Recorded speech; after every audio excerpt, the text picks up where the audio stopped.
And now to an exclusive story, and a historic milestone has been reached here in Southern Oregon. A well-known hiking trail destroyed during the Biscuit Fire is now back open to the public, thanks to the help of a local nonprofit. Newswatch 12's Brett Taylor has this story. That's what we do, and it's a selfless mission. For the last decade, people like Gabriel Howe and the Siskiyou Mountain Club have been restoring forests all across southwestern Oregon and northwestern California.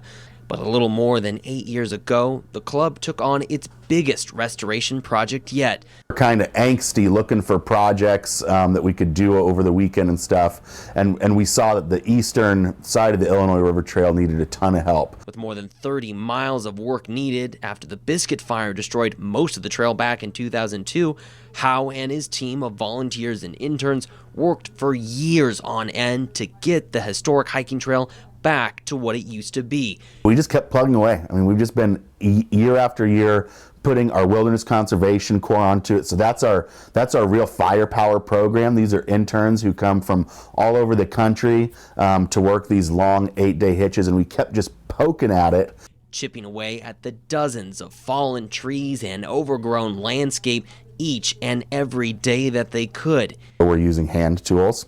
So, you got people taking long-armed clippers that you'd see people maybe using to remove blackberries or something.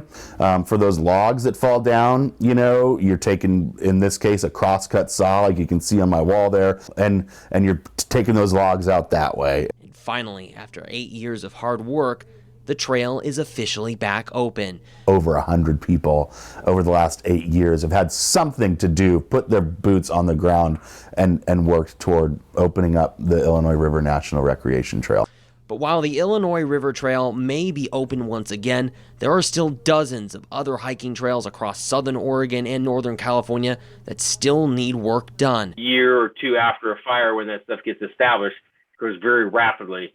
And it takes a lot of manpower to remove that. Scott Blower has been working in the Rogue River Siskiyou National Forest over the last several years and told me that because of the sheer amount of wildfires that have damaged the landscape over the last 20 plus years, they don't have enough manpower to keep up. We do not have the staffing. Sometimes we have funding, but seldom do we ever have the staffing to complete this work. So without partners such as Siskiyou Mountain Club, the Southern Oregon Trail Alliance, Motorcycle Riders Association, the Caveman Four-Wheelers, without those partners, there is no capacity to do that continual maintenance that trails require.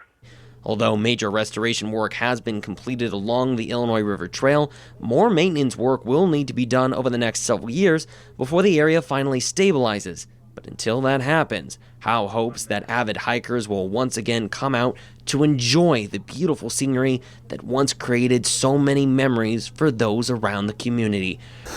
People can reconnect with this place. Whether they go and they hike the full 31 miles or not, people can start to redevelop memories in these places, and they can connect their children with them and their grandchildren with them.